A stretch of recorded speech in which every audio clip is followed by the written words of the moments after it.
Hello my dear students, so NEET 2022 का जो भी आपका स्कोर है, अब आप लोगों को सबने अपना आइडिया लगा लिया होगा और ये बिल्कुल अच्छे से मन बना लिया होगा कि अगर वो स्कोर आपके एक्सपेक्टेड स्कोर जितना नहीं है, आपको इस साल कॉलेज नहीं मिल रहा है, तो yes you have to prepare for NEET 2023। Okay, दोनों एक तो वो स्टूडेंट्स होंगे जो कि नीट में फिर से ड्रॉप ले रहे हैं, ऑलरेडी एक ड्रॉप ले चुके हैं, और कुछ बच्चे वो भी होंगे जो 12th के साथ या फिर 12th अभी इस साल उनका 12th कंप्लीट हुआ है, फर्स्ट ड्रॉप अपना ले रहे होंगे, नई उम्मीदों के साथ, नई आशाओं के साथ अपनी प्रिपरेशन स्टार्ट कर रहे होंगे, अपनी एक जर्नी स्टार्ट कर रहे होंगे with your aim to crack the NEET exam. तो दोनों ही टाइप के स्टूडेंट्स, चाहे से आप फ्रेशर हैं या फिर आप ड्रॉपर हैं, या आपका सेकेंड थर्ड या कोई भी दूसरा नेक्स्ट सब्सिक्वेंट ड्रॉप है, दोनों ही तरह के स्टूडेंट्स के लिए क्या कुछ इंपॉर्टेंट बातें हैं जो आपको ध्यान रखनी है अपनी एक बेस्ट प्रिपरेशन के लिए, जिससे आपका वही रिजल्ट आए जो आप एक्सपेक्ट कर रहे हैं। आज का ये वीडियो उसी के लिए है, ठीक है। तो बच्चों, सबसे पहले अच्छा हाँ, और जो भी स्टूडेंट्स अपनी प्रिपरेशन स्टार्ट कर रहे हैं वो उनके लिए हमने एक बैच भी स्टार्ट किया है 28 जुलाई से। आप चाहें तो ये बैच भी ज्वाइन कर सकते हैं, ठीक है। चलिए, तो सबसे पहले आते हैं हम उन बातों पर क्या करना चाहिए, उस पर मैं बाद में जाऊंगी। पहले हम ज़रा ये देखें कि वो कौन सी बातें हैं, वो कौन सी गलतियां हैं जो जनरली स्टूडेंट्स अपनी इस प्रिपरेशन जर्नी में करते हैं और उन्हें बिल्कुल कंप्लीटली अवॉइड करना चाहिए। तो बच्चों, सबसे पहला सोशल मीडिया है ना, जो हमेशा आप पेरेंट्स से, टीचर से सुनते रहते हैं, फेसबुक, इंस्टा, जो भी अलग अलग, व्हाट्सएप आपके एंटरटेनमेंट के लिए आप यूज़ करते हैं, उन चीज़ों से दूर रहिए। भाई देखो, अगर हम इस कोविड टाइम की बात करें ना, जब से कोविड आया है तो तब से पेरेंट्स की तो मजबूरी थी आपके हाथ में फ़ोन देना। उन्होंने तो फ़ोन, लैपटॉप, जो अच्छा वो कर सकते थे ये सोच के कि आप लोग एक अच्छा रिजल्ट लाओ, उन्होंने आपके लिए किया। बट आप लोगों ने उससे क्या किया, जिस चीज़ को आपको दिया गया था आपके फ्यूचर, आपके करियर को बनाने के लिए, उससे आप कंप्लीटली डिस्ट्रैक्ट हो गए हैं। जैसे ही सोच के तो ये बैठते हैं कि पढ़ेंगे, पढ़ाई स्टार्ट करेंगे, उसके लिए इंटरनेट भी चाहिए, बट इंटरनेट में व्हाट्सएप के, इंस्टा के नोटिफिकेशंस आने लगते हैं और कब 3-4 घंटे आपके वहाँ वेस्ट हो जाते हैं आपको पता भी नहीं चलता। फिर बाद में रिग्रेट करते हो कि बैठे तो पढ़ने ही थे पर मैम टाइम वेस्ट हो गया। तो रिग्रेट करने से कुछ नहीं होना, आप उस प्रॉब्लम का सोल्यूशन सोचो। या तो नोटिफिकेशंस ऑफ करके रखो कि भाई पता ही ना चले, जब आपका एक फ्री टाइम बना लो कि ठीक है ये आधा पौन घंटा है, उसमें मुझे देखना है मेरे फ्रेंड सर्कल में क्या हो रहा है। उसके अलावा जो टाइम आपने पढ़ने के लिए रख रखा है उस टाइम पर आपको बिल्कुल डेविएट नहीं होना है। बच्चों, जो भी बच्चे इस बार अपना उतना स्कोर नहीं कर पाए जितना आना चाहिए था, उसका एक बहुत बड़ा कारण सोशल कैंपेनिंग भी रहा है। बहुत सारे बच्चे इसी में लगे रहे कि नीट का एग्ज़ाम पोस्टपोन करवाएंगे, हैशटैग वगैरह करके। तो बच्चों, इन सब चीज़ों से आपको कोई बहुत ज़्यादा फ़ायदा नहीं मिलता है, वो तो एनटीए डिसाइड करेगा ना। अगर आपको जुड़ना ही है तो एनटीए के ऑफिशियल नोटिफिकेशन से जुड़ो, वो क्या अपडेट कर रहा है उससे अपडेटेड रहो, ना कि इधर उधर की चीज़ों से, ठीक है। तो एक सबसे इंपॉर्टेंट पॉइंट है, ध्यान रखिएगा, नो टू सोशल मीडिया। आपको कंप्लीटली सोशल मीडिया से, मैं ये नहीं कह रही कि बिल्कुल आइसोलेट हो जाओ, बट एक टाइम रखो अपना कि बस इतने ही टाइम के लिए मुझे कॉन्टैक्ट में रहना है, अदरवाइज नहीं, ठीक है। देन दूसरा, ये भी एक बहुत कॉमन मिस्टेक है जो बच्चे करते हैं, पूरे साल मोटिवेशनल वीडियोस ढूंढते रहते हैं, स्ट्रेटजीज वीडियोस ढूंढते रहते हैं कि मैम हमने 2-3 दिन पढ़ाई की या 1-2 वीक पढ़ाई की, अब हमें फिर से डिमोटिवेटेड फील हो रहा है, हमें तो भाई मोटिवेशन चाहिए, हम कैसे पढ़ाई करें, मन नहीं लग रहा हमारा पढ़ने में। तो बच्चों, एक बार सोच के देखो कि मतलब जो आपका एम है, आप बड़ी बड़ी बातें करते हैं कि मैम हमारा तो एम है नीट क्रैक करना, चाहे से कितने भी लाख बच्चे एग्ज़ाम दें, हमें तो टॉप के स्टूडेंट्स में आना है। तो क्या अगर आपका एम रियली में है तो आपको बार बार किसी और से मोटिवेशन की ज़रूरत है?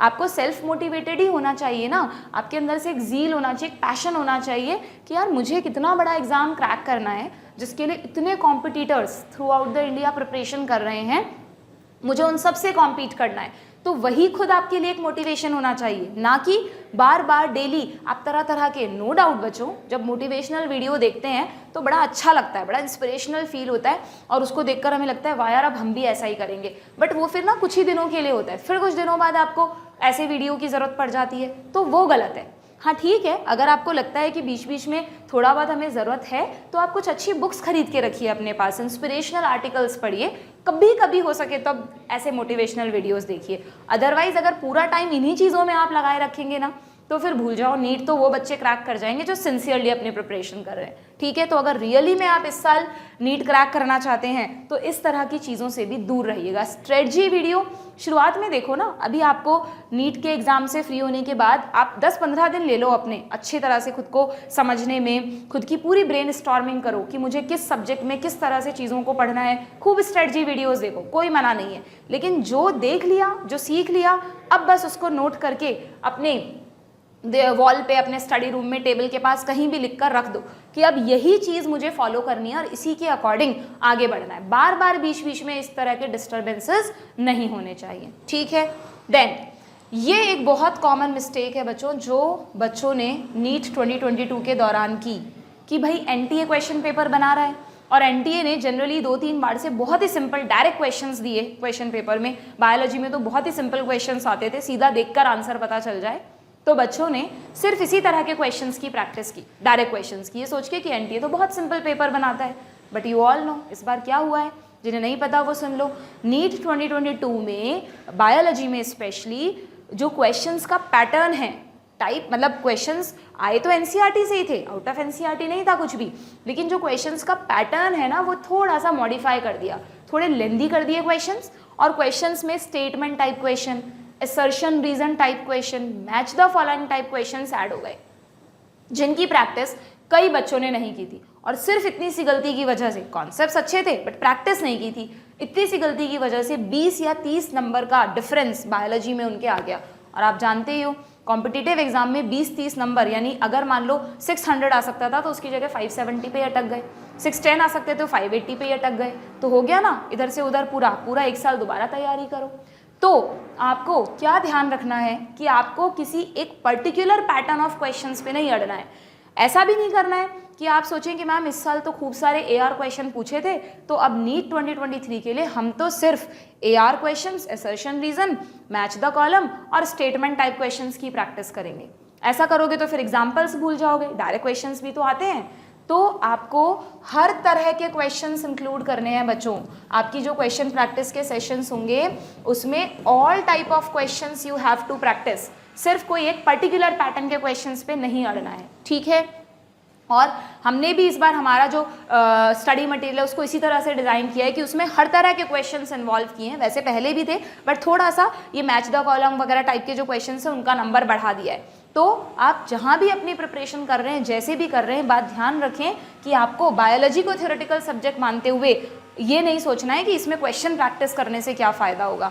जिस भी बच्चे ने ये सोच के प्रिपरेशन की थी उसने नीट 2022 में वो एक्सपेक्टेड स्कोर नहीं ला पाया है। ठीक है, समझ में आ गया क्या? देन और चौथी कॉमन मिस्टेक जो बच्चे करते हैं दैट इज मल्टीपल रिसोर्सेज, चाहे वो टीचर्स हों, यस ऑनलाइन के टाइम में तो जो बच्चे यूट्यूब से पढ़ते हैं, मैंने देखा है एक टॉपिक को सर्च में डालते हैं, उसके 10 वीडियो के लिए तो 10 के 10 लेक्चर्स देखने बैठ जाएंगे, फिर उनको सबको अलग अलग समझेंगे, उनमें से जो सबसे अच्छा लगेगा उसके अकॉर्डिंग नोट्स बनाएंगे। क्यों भाई, ऐसा क्यों? आपको क्या पीएचडी करनी है उस टॉपिक में? आपको उसमें इतना वाइड रिसर्च करने की क्या ज़रूरत है? उसके लिए तो हम हैं ना, हम लोग ऑलरेडी अलग अलग अच्छी बुक्स से पढ़कर कंसाइज मटेरियल लेकर आप लोगों को पढ़ाते हैं जो आपके लिए इंपॉर्टेंट है, आपको कॉन्सेप्ट बना सके जिससे।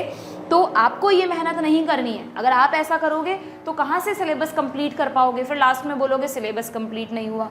तो आपको मल्टीपल रिसोर्सेज, ना तो टीचर्स को मल्टीपल यूज़ करना है और ना ही आपकी बुक्स में भी मैंने क्या देखा है, किसी बच्चे से सुन लिया अपने फ्रेंड से, यार मैं तो इस बुक से प्रैक्टिस कर रहा हूँ, मेरे तो बहुत अच्छा स्कोर आया इसकी वजह से, आज ही बाजार से जाकर आपने वो बुक खरीद ली। एक महीने बाद किसी और फ्रेंड ने किसी और बुक का नाम दे दिया, किसी मोटिवेशनल वीडियो में, स्ट्रैटेजी वीडियो में आपने सुन लिया कि यार इस बुक से प्रिपरेशन करनी चाहिए, फिजिक्स की एक और नई बुक खरीद लाए। अभी पहले वाली बुक पे तो ग्रिप आई नहीं थी, आपने बुक ही चेंज कर दी, पैटर्न ऑफ क्वेश्चन एकदम से ही बदल दिया। तो ये चीज़ नहीं होनी चाहिए। आप जहाँ पे भी आपने एडमिशन लिया है, आप पेड स्टूडेंट हैं या यूट्यूब से पढ़ रहे हैं, कोई ना कोई एक तो आपका मेंटर होगा ना हर सब्जेक्ट में, कोई एक पर्सन तो ऐसा होगा जिसकी बात आप मानते हैं, जिसको आप अपना मेंटर मानते हैं। तो वो जो भी आपको सजेस्ट करते हैं उन्हीं बुक्स को आपको सिर्फ फॉलो करना है, जिसमें एनसीईआरटी को तो साइड में कभी रखना ही नहीं है। तीनों ही सब्जेक्ट्स में एनसीईआरटी तो इम्पॉर्टेंट है ही, फिजिक्स में क्वेश्चन प्रैक्टिस के लिए, केमिस्ट्री में थ्योरेटिकल चैप्टर्स के लिए और बायोलॉजी में तो ईच एंड एवरी चैप्टर के लिए, तो वो तो रखनी ही रखनी है। साथ में क्वेश्चन प्रैक्टिस के लिए कौन कौन सी बुक्स होनी चाहिए वो आप जिसको भी आप अपना मेंटर मानते हैं उसके अकॉर्डिंग आपको वो चीज़ें फॉलो करनी है। ठीक है।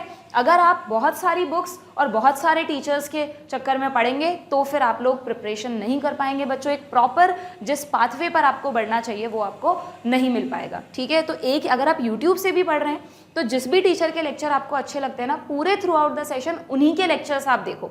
कभी किसी और के देखने से फ़ायदा नहीं होगा। एक ट्यूनिंग जो होती है ना ब्रेन की हमारी टीचर के साथ, वो नहीं बैठ पाएगी और आपको एग्जाम में याद ही नहीं आएगा कि किस टॉपिक में एग्जैक्टली क्या समझाया गया था। ओके, तो ये वो कॉमन गलतियां हैं जो बच्चे जनरली करते हैं, आपको लेकिन नहीं करनी अगर नीट 2023 में सेलेक्ट होना चाहते हो तो। ठीक, ये यहाँ तक का पार्ट क्लियर है क्या? अब आ जाती हूँ मैं मेन पार्ट पे कि आपको क्या करना चाहिए। ये तो वो था क्या नहीं करना चाहिए, ना व्हाट टू डू। ठीक है, तो बच्चों अब क्या करना है नीट क्रैक करने के लिए, उसके लिए you have to use subject specific approach. यानी जो आपके तीनों सब्जेक्ट्स हैं, फिजिक्स, केमिस्ट्री एंड बायोलॉजी, तीनों सब्जेक्ट्स के लिए अलग अलग तरह से प्रिपरेशन अप्रोच होती है बच्चों। ऐसा नहीं कि आप एक ही तरह की अप्रोच तीनों में अप्लाई कर दो। ओके, तो केमिस्ट्री में अच्छा स्कोर करने के लिए आप क्या कर सकते हैं, उसका वीडियो अभी 1-2 दिन पहले ही चैनल पे हमने अपलोड किया है, लिंक डिस्क्रिप्शन बॉक्स में डाल दूंगी, वहाँ से देख लेना। फिजिक्स का वीडियो जो है वो 1-2 दिन में आपको मिल जाएगा। अभी हम बात करेंगे बायोलॉजी की, कि बायोलॉजी में आपको क्या करना है जिससे आप अपनी बायोलॉजी को एकदम स्ट्रॉन्ग कर लें। और जैसा कि एनटीए कहता है कि पूरा पेपर एनसीईआरटी से आएगा और आता भी है, तो अगर हमें पता है कि किस बुक से पेपर आ रहा है तो क्यों ना प्रिपरेशन ही ऐसी करें कि हम सारे क्वेश्चंस या ज़्यादातर क्वेश्चन सही कर सकें। ओके, तो 4 पॉइंट्स मैं आपको बताऊंगी जो आपकी बायोलॉजी की प्रिपरेशन को स्ट्रॉन्ग करेंगे। और रियली बता रही हूँ, अगर चारों के 4 पॉइंट, इसमें कोई ऑप्शन नहीं है, you have to apply all 4 points in your preparation. अगर ये चारों पॉइंट्स आपने इंक्लूड कर लिए ना अपनी प्रिपरेशन में, तो आप बायोलॉजी में बहुत अच्छा स्कोर कर सकते हैं। कोई भी एक पॉइंट मिसिंग रहा तो स्कोर गड़बड़ा जाएगा। ठीक है, देखें, सबसे पहली चीज़ कॉन्सेप्ट लर्निंग, यानी बायोलॉजी को एक थ्योरेटिकल सब्जेक्ट मानते हैं भाई ज़्यादातर बच्चे, तो पढ़ते रहते हैं, रटते रहते हैं, रट्टाफिकेशन चलता रहता है, एग्जाम तक भूल जाते हैं। आपको बायोलॉजी को सिर्फ रटना नहीं है, ठीक है, मैं मानती हूँ जहाँ एग्जाम्पल्स आते हैं टेक्सोनॉमी में, मॉर्फोलॉजी में, वहाँ आपको याद करनी पड़ती हैं चीज़ें, बट याद करने से पहले उन्हें समझो। अगर आपको पता है बायोलॉजी में नेम्स की कितनी ब्यूटी है, हर नाम के पीछे कोई ना कोई उसका लिटरल मीनिंग है। नाम भी किसी का है तो उसका मीनिंग है उसका, ठीक है। तो वो मीनिंग अगर आपको पता है ना, तो आप नाम को रिलेट कर लोगे कि अच्छा ये टर्म इसको इंडिकेट कर रही है। और यही तो नीट में करता है एनटीए, टर्म पे क्वेश्चन आ जाता है तो आप भूलोगे ही नहीं। और रही बात कॉन्सेप्चुअल चैप्टर्स की बच्चों, तो वो तो आपको कॉन्सेप्ट सीखने ही पड़ेंगे। तो आप जहाँ से भी पढ़ रहे हैं, जैसे भी प्रिपरेशन कर रहे हैं ना, अपने कॉन्सेप्ट लर्निंग को स्ट्रॉन्ग बनाओ, वो बायोलॉजी में बहुत ज़्यादा ज़रूरी है। ठीक है, आप कई सारे बच्चों को मैंने सुना है जो 2nd, 3rd या 3rd ड्रॉप ले रहे हैं कि मैम हमने बायोलॉजी के लेक्चर ऑलरेडी देखे हुए हैं, तो इस साल तो हम क्या करेंगे, फिजिक्स केमिस्ट्री पर ध्यान देंगे, बायो पर ध्यान नहीं देंगे। बिल्कुल गलत बच्चों, ऐसी गलती भूल के भी मत करना। बायोलॉजी एक थ्योरेटिकल सब्जेक्ट तो है ही ना कॉन्सेप्चुअल के साथ साथ। अगर पूरे 1 साल तक आपने ये सोच के बायो नहीं पढ़ा कि हमें तो बायो अच्छी आती है, आप सब कुछ भूल जाओगे, मोस्ट ऑफ द चीज़ें भूल जाओगे आप। आपको अगर बायो को याद रखना है, उतना ही स्कोर करना है, अच्छा स्कोर करना है, तो आपको अपनी इस साल भी बायो के लेक्चर्स देखने हैं, उसकी क्वेश्चन प्रैक्टिस करनी है, एनसीईआरटी को रीड करना है, एक टाइम स्लॉट रखना है अपना बायोलॉजी का। ठीक है, जो फ्रेशर हैं वो तो करेंगे ही अच्छे से, बट जो ड्रॉपर हैं वो स्पेशली याद रखना, बायो को अवॉइड मत कर देना, क्योंकि 360 मार्क्स का पेपर यहीं से आता है बच्चों। ठीक है, तो कॉन्सेप्ट लर्निंग ज़रूर करना। उसके बाद आप एनसीईआरटी रीड करना। कई बच्चे क्या करते हैं, चैप्टर उठा के पहले एनसीईआरटी रीड कर डालते हैं, फिर उसको समझना शुरू करते हैं, फिर दोबारा एनसीईआरटी रीड ही नहीं करते। अरे जब आपको कॉन्सेप्ट ही नहीं पता तो एनसीईआरटी क्या कह रही है कैसे समझोगे। एनसीईआरटी चाहे है एक चैप्टर, उसमें कई सारे चैप्टर्स हैं जो पढ़ाते वक्त बहुत लंबे चले जाते हैं, बट एनसीईआरटी उन्हें 3 या 4 पेज में ख़त्म कर देती है। बट वो 3 या 4 पेज को अगर इलेबोरेट करके समझने जाओगे ना बच्चों, तो वो अच्छा खासा कॉन्सेप्ट रखते हैं अपने साथ। तो पहले कॉन्सेप्ट समझो लेक्चर्स देखकर, जिसी भी तरह से देख रहे हो, फिर एनसीईआरटी को रीड करो। ठीक है, अब लेक्चर्स का सोर्स क्या है आपके पास, वो आपको डिसाइड करना है ना। उसके लिए आपके पास दोनों ऑप्शन है आज के टाइम में। तो अगर आप सेल्फ स्टडी करते हैं तो यूट्यूब चैनल्स हैं, हमारे यूट्यूब चैनल पे भी प्लेलिस्ट में सारे लेक्चर्स अपलोडेड हैं। तो आप, लेकिन अगेन आई एम सेइंग कि जिसको फॉलो कर रहे हो एक को ही फॉलो करना, अलग अलग जगह फॉलो करोगे तो गुम जाओगे। ठीक है, तो आप वहाँ से सारे लेक्चर्स देख सकते हैं। या फिर अगर पेड कोर्स ज्वाइन कर रहे हो आप, तो पेड बैच ज्वाइन कर रहे हो, तो जो भी ज्वाइन कर रहे हो उसमें टीचर जिस तरह से आपको सीक्वेंस में जो भी पढ़ा रहे हैं उसी को आपको फॉलो करना है, ठीक है। पेड बैच की बात हुई है तो मैं बता दूं आपको, जो मैंने शुरू में भी कहा था कि हमारा जो पेड बैच है वो 28 जुलाई से स्टार्ट हो रहा है। नीट 2023 टारगेट रहेगा उसका, ठीक है। इस बैच की फ़ी बहुत ही इकोनॉमिकल है, 14,000 पूरे बैच का सब्सक्रिप्शन फ़ी है बच्चों, जिसमें सभी सब्जेक्ट के लेक्चर्स वगैरह एवरीथिंग इज़ इंक्लूडेड। इसकी जो भी डिटेल्स हैं उसका वीडियो का लिंक भी मैंने डिस्क्रिप्शन बॉक्स में डाल दिया है, अगर आप बैच में इंटरेस्टेड हैं तो वहाँ से देख सकते हैं, ठीक है। चलो वापस आ जाओ। तो ये मैंने इसलिए बता दिया आपको कि आपको पता होना चाहिए कि कॉन्सेप्ट्स बनाने कहाँ से हैं हमको, ओके। तो कॉन्सेप्ट लर्निंग हो गया, एनसीईआरटी रीडिंग हो गई। अब आप उठाओ क्वेश्चन प्रैक्टिस, अब करो आप क्वेश्चंस की प्रैक्टिस, ये भी बहुत ज़रूरी है। कई बच्चे जो स्पेशली अब 12th के साथ वाले बच्चों की बात करूँ मैं, तो जो 12th के साथ प्रिपरेशन करते हैं या फर्स्ट ड्रॉप होता है, वो क्या करते हैं, थ्योरी खूब अच्छे से याद कर लेते हैं और बोलते हैं मैम हमें तो थ्योरी बहुत अच्छी तरह आती है, क्वेश्चन प्रैक्टिस की ज़रूरत नहीं है। तो इस बार ऐसे जो स्टूडेंट्स होते हैं ना, उन्हें नीट 2022 का पेपर उठा के ज़रूर देखना चाहिए, अगर उन्होंने नहीं दिया था तो। आप देखना क्वेश्चन पेपर में सारा गेम ही क्वेश्चंस का है। जिन बच्चों ने सिर्फ थ्योरी पे ध्यान दिया और क्वेश्चन प्रैक्टिस नहीं की, वो अटक गए उस पेपर में, उनको इतना टाइम लग गया। बायो के पेपर में अकेले में 1 सवा 1.5 घंटा लग गया, क्योंकि समझ में ही नहीं आया कि छोटी छोटी लाइंस में ढूंढना पड़ रहा था कि ये स्टेटमेंट गलत है कि सही है। कहीं पे सिर्फ नॉट लिख दिया, कहीं पे सैपवुड की जगह स्प्रिंगवुड कर दिया। तो ये सब चीज़ें समझ में आनी ज़रूरी है। कब आएगी? जब आप क्वेश्चन प्रैक्टिस करोगे, जिसमें मैंने कहा all type of question, direct questions भी होने चाहिए, एग्जाम्पल बेस्ड, मेमोरी बेस्ड। आपने देखा होगा जो अच्छी स्टैंडर्ड बुक्स हैं बच्चों, जो क्वेश्चन प्रैक्टिस के लिए, थ्योरी के लिए नहीं कह रही हूँ, उसमें कई सारे हॉट्स क्वेश्चंस होते हैं, हाई ऑर्डर थिंकिंग क्वेश्चंस, कुछ क्रिटिकल थिंकिंग क्वेश्चंस होते हैं। अब तो सीबीएसई ने भी अपने बोर्ड पैटर्न में इस तरह के क्वेश्चंस को ले लिया है। एक पूरी एक्सरसाइज होती है मैच द फॉलोइंग क्वेश्चंस की। ऐसा नहीं है कि एनटीए ने जो पूछा है वो कुछ नया था, हर स्टैंडर्ड बुक में हर चैप्टर में इस तरह के क्वेश्चंस थे। तो जिन बच्चों ने सभी तरह के क्वेश्चंस की प्रैक्टिस की है ना, उन्होंने वो नीट क्रैक करेंगे, बट ऑब्वियस उनका स्कोर अच्छा आया है। तो आपको भी इस चीज़ का पर्टिकुलरली ध्यान रखना है, ठीक है। एंड अगर तीनों चीज़ें आप कर रहे थे, फिर आप कहोगे मैम हमने तो सब कुछ किया था लास्ट ईयर, फिर भी हमारा क्यों नहीं हो रहा सिलेक्शन, क्यों नहीं आया हमारा वो स्कोर जो आना चाहिए था। तो बच्चों आई मस्ट से शायद आप लोग इस स्टेप को मिस कर रहे हैं। ये स्टेप आपकी प्रिपरेशन में नहीं था, मिसिंग स्टेप था। That is revising your short notes, mind maps. मतलब कि आप जब भी कोई टॉपिक पढ़ते हो ना बायोलॉजी में, तो उस टॉपिक का लास्ट में उसको शॉर्ट नोट की फॉर्म में, या अगर शॉर्ट नोट नहीं बन सकता तो एक चार्ट, कोई माइंड मैप, या कोई भी जो नेमोनिक्स आपने बनाए हैं वो लिखने बहुत ज़रूरी हैं। मान लो आपने सेशन के स्टार्टिंग में एनिमल किंगडम बहुत अच्छी तरह पढ़ लिया, अच्छे से याद कर लिया, अब उसको सीधा आप रिवाइज कर रहे हो नीट के एग्जाम के टाइम, तो कुछ नहीं याद आने वाला फिर आपको। हाँ, जिन बच्चों ने हर 1 महीने में या हर 2 महीने में एनिमल किंगडम के नोट्स उठा के देखे हैं ना, वो नीट में वो जो 4 उलझे हुए ऑप्शन आते हैं उनमें से सही नाम आसानी से चूज कर लेते हैं। तो बायोलॉजी में प्लांट मॉर्फोलॉजी के एग्जांपल्स ले लो, कुछ भी ले लो, है ना। जेनेटिक्स में चलो शॉर्ट नोट्स नहीं बन सकते तो जेनेटिक्स के डायग्राम्स को एक बार गो थ्रू कर लो, उसमें जो मेन प्रोसेस आते हैं, साइंटिस्ट के नाम आते हैं, उनको गो थ्रू कर लो, ठीक है।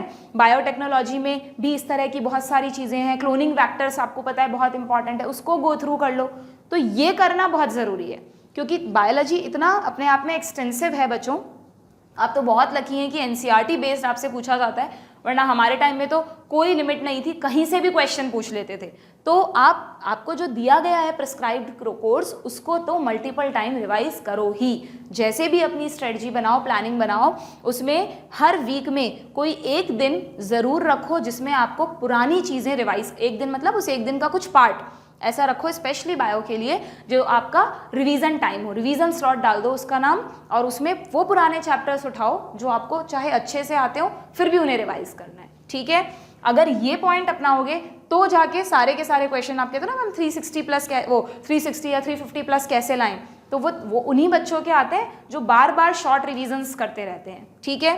तो चारों बातें अपनी प्रिपरेशन में ज़रूर से इंक्लूड करोगे, प्रॉमिस करो। क्या? पहली चीज़ कॉन्सेप्ट लर्निंग, कॉन्सेप्ट ज़रूर बनाने हैं, हर वर्ड के पीछे छुपा मीनिंग ढूंढना है। सेकंड, आपको उसके बाद एनसीईआरटी पढ़नी है। थर्ड, क्वेश्चन प्रैक्टिस ज़रूर से करनी है हर तरह के क्वेश्चंस की। और फोर्थ, बीच बीच में शॉर्ट नोट्स को या चैप्टर्स को, एनसीईआरटी उठा के डायग्राम्स को रिवाइज करना है। अगर चारों चीज़ें आपने अपना ली ना अपनी प्रिपरेशन में बच्चों, तो कोई भी आपके मार्क्स वो आने से नहीं रोक सकता जो आप डिजर्व करते हो, ठीक है। लेकिन और हो सकता है आप कहें मैम हमने तो सब कुछ किया था लास्ट ईयर, तो नहीं बच्चों, पॉसिबल ही नहीं। अगर आपने ये चारों चीज़ें अपनाई होती ना तो 100% आपका वो स्कोर आता जो आपने सोचा था या जो आप डिजर्व करते हैं। ओके, तो कहीं ना कहीं मिस्टेक कर रहे हैं, इन मिस्टेक्स को ढूंढो, अप्लाई करो। और अगर हमसे पढ़ना चाहते हो तो मैं आपको बता ही चुकी हूँ, यूट्यूब पे भी हमारे सारे लेक्चर्स अवेलेबल हैं फ्री ऑफ कॉस्ट। हमारा टेलीग्राम ग्रुप है, उसे आप ज्वाइन कर सकते हैं, फ्री ग्रुप है, उस पर आप अपने डाउट डिस्कशन कर सकते हैं किसी भी मेथड में। आज के टाइम में तो there are so many sources जिनसे आप अपनी एक बहुत अच्छी प्रिपरेशन कर सकते हैं। बस you have to choose any one source, सब में नहीं उलझना है, ठीक है। तो टीम कंपटीशन की तरफ से आप सभी को बेस्ट ऑफ लक। और हाँ, एक कोटेशन याद रखिएगा, नए सिरे से अपने नए जोश से अपनी प्रिपरेशन स्टार्ट कीजिएगा।